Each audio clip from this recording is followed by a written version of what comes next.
His question was, what attitude should we adopt towards those Muslims who accept blindly all hadith of Muslim and Bukhari? They are astonished to hear the Ahmadiyya interpretation of a hadith in the light of the Holy Quran. They believe that by doing so, we are contesting the words of the Holy Prophet sallallahu alaihi wasallam. We profoundly respect Hazrat Imam Bukhari and his great work, which is known as Al-Bukhari. All the traditions there are entitled Sahih. Every hadith is Sahih. But the word Sahih is a term. It does not mean every hadith is right in its contents. Sahih is a term of muhaddithin,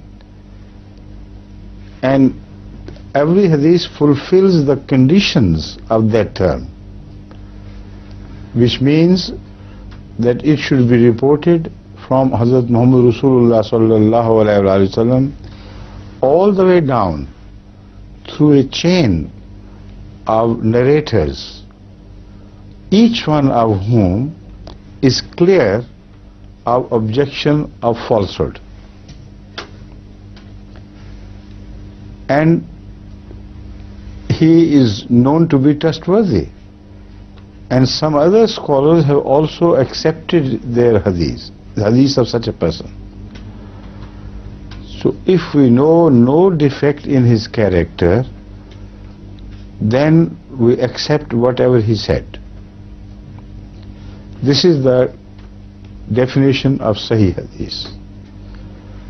But what about the human experience?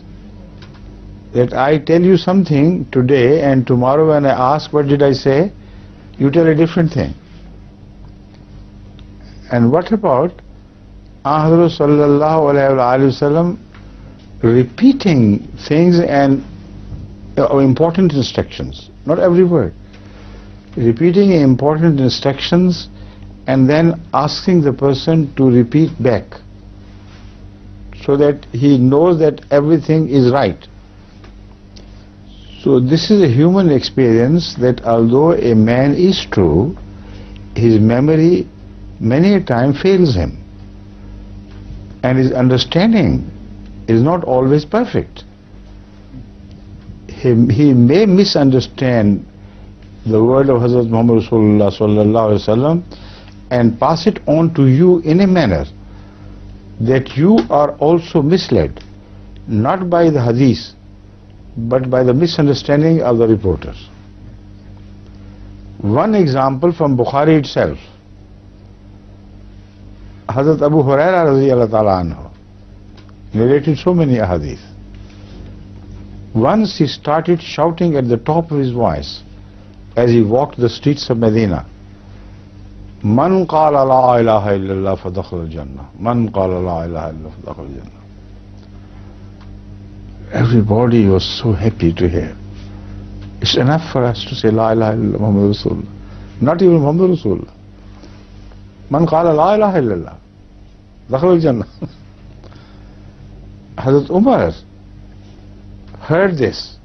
He caught him by the throat. He said, what are you doing? What are you saying?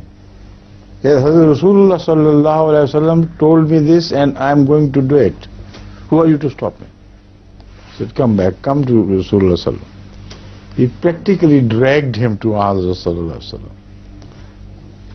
And he inquired, of course, with deep respect from Rasulullah, did you say Ya Rasulullah? He said, yes, I said it. He said, but people will misunderstand. The way he is shouting this, people will misunderstand. So I said, yes, you're right.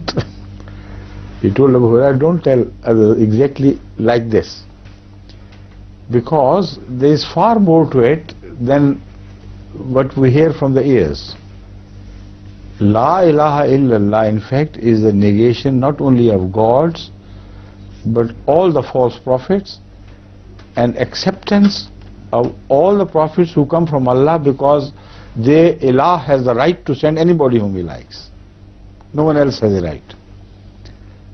So La ilaha illallah contains all the truths And La ilaha illallah also applies to the human actions and conduct, because it means whatever we do, we keep in mind that the purpose should be to please only one God, that is Ilah. There is no other Ilah.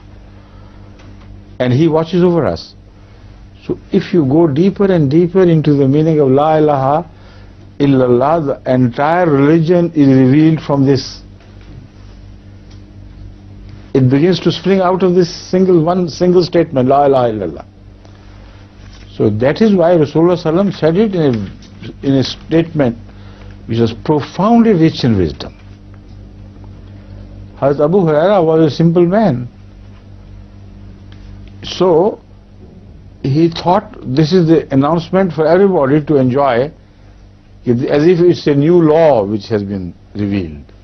From now on you don't need anything else. So this is the meaning of caution as applicable to ahadith. Ahadith sometimes are reported by understanding, not verbatim. I hear a thing and I think this is the meaning and I pass it on. And many a time in Bukhari itself there are narrators who said either this or that, either this or that. So the doubt is created. How can you equate anything with the Holy Quran?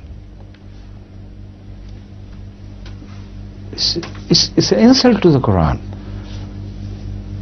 an insult to the Holy Prophet of Islam, sallallahu alaihi wasallam. Because about him the Holy Quran says, "Ma yantiqu anil hawa, in huwa illa wahyu yuha." Whatever he says is based on wahi. So if anything is reported from him which contradicts some of the Quranic verses, which will you prefer? Wahi. But it will not be Rasulullah Sallam's word against wahi. It will be the word of the narrator who reported this matter, who falsely attributed to Muhammad Rasulullah Sallam, by mistake or by intention. It is his fault